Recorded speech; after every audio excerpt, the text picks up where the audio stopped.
Welcome back to Budget Stuff Save Repeat. I'm Melissa. Thank you so much for being here. This will be a no cash stuffing video. If you've been around for a little while, you might remember that I started to do this real life budgeting series on my channel. Just when I have thoughts about things that I have done on my journey or have experienced. I just wanted to have somewhere where I could just share it with you guys.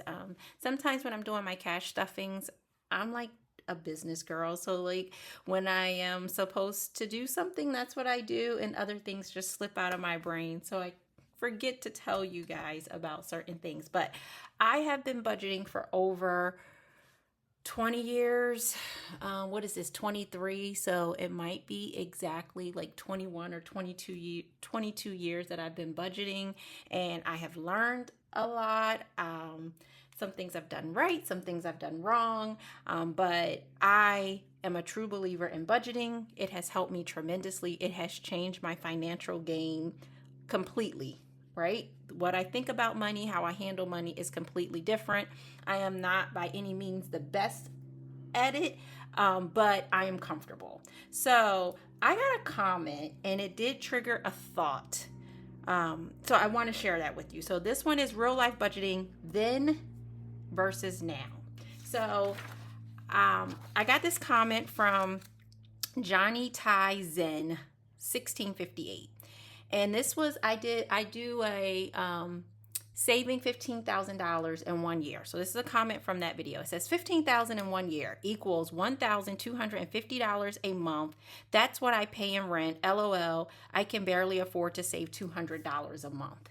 And it just took me back. I responded to him. I completely understand, Johnny. That's how I started too.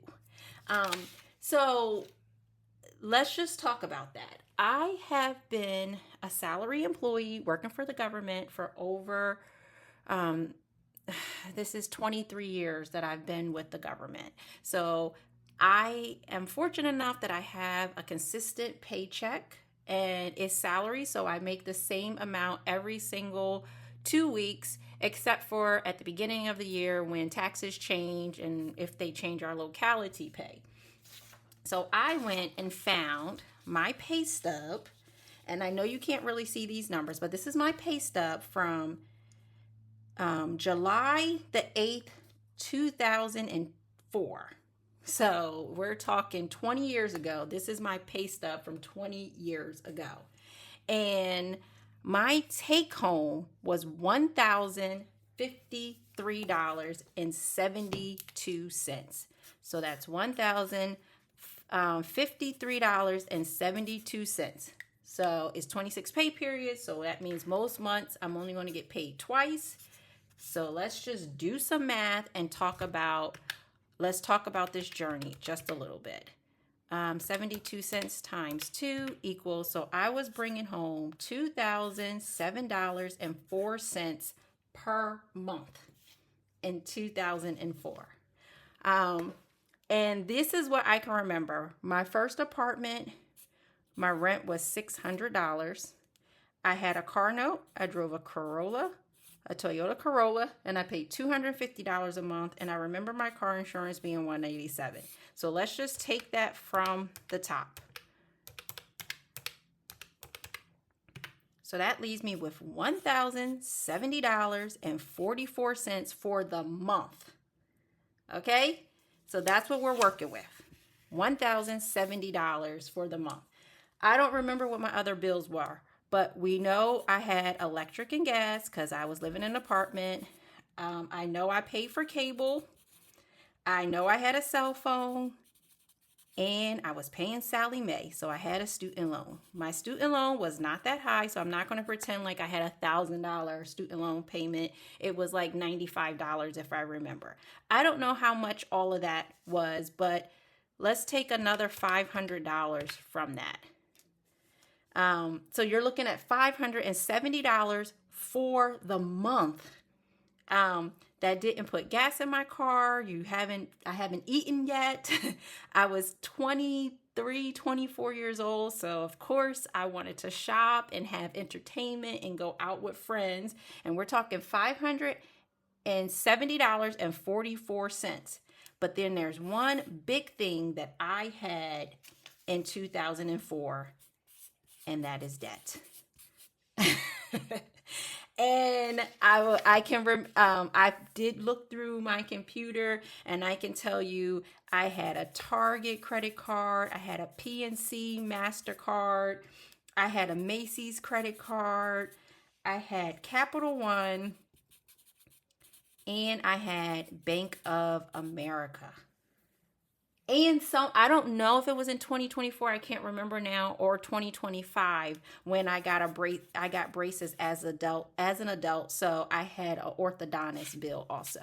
So that $570 had to feed me, had to put gas in my car, entertain me, go shopping, and make minimum payments on all my credit cards. But this is when I found Dave Ramsey also. So I was going gazelle intense, and I was putting most of that $570 on my debt, because that's when I got serious and wanted to get out of debt. So I agree with Johnny.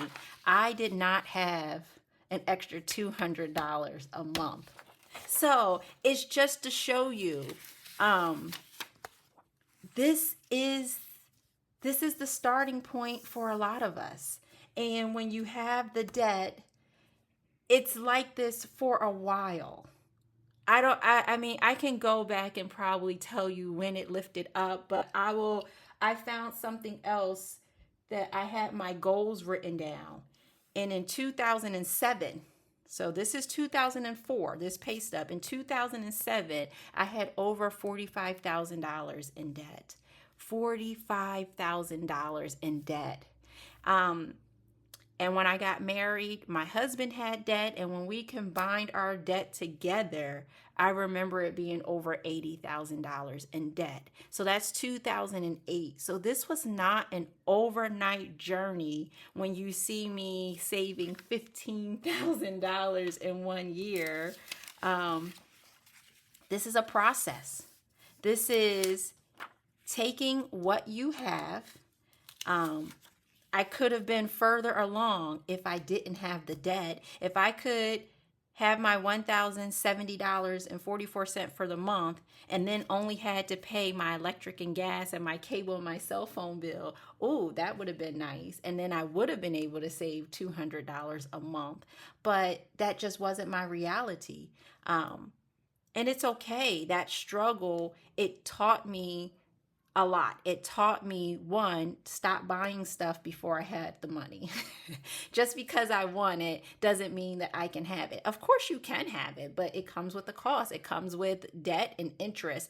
It taught me how to be content, to look for what I did have. And it curved my spending a lot.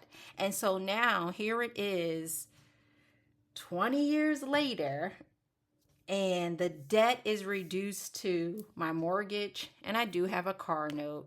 But when you add up my income, you put my income here, and you put all my bills and even the little debt that I'm paying, there is still money left over that I can save, that I can go on vacation, and I can buy some things that I want. It makes this journey worth it. So I appreciate the comment, Johnny. It took me back. It made me realize like how far I've come. And I just want to tell everyone out there, if you are on this journey and you're in that season of paying off debt, I know it's hard. I know you get tired, but it's worth it.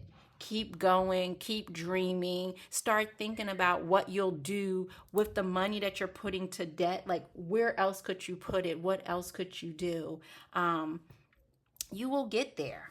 It's a slow and steady journey, but I'm so grateful that I bit the bullet when I did, and I didn't wait and keep saying I deserve this because I'm 24 and I should live my life. I'm glad I started saying, I want to live my life well for a long period of time, and it's worth this sacrifice right now. So I Yeah, I just wanted to share that. That's what was in my head when I read that comment, and I just appreciate it. Keep it coming. Thank you so much for being here and supporting my journey, and I will talk to you guys soon. Bye.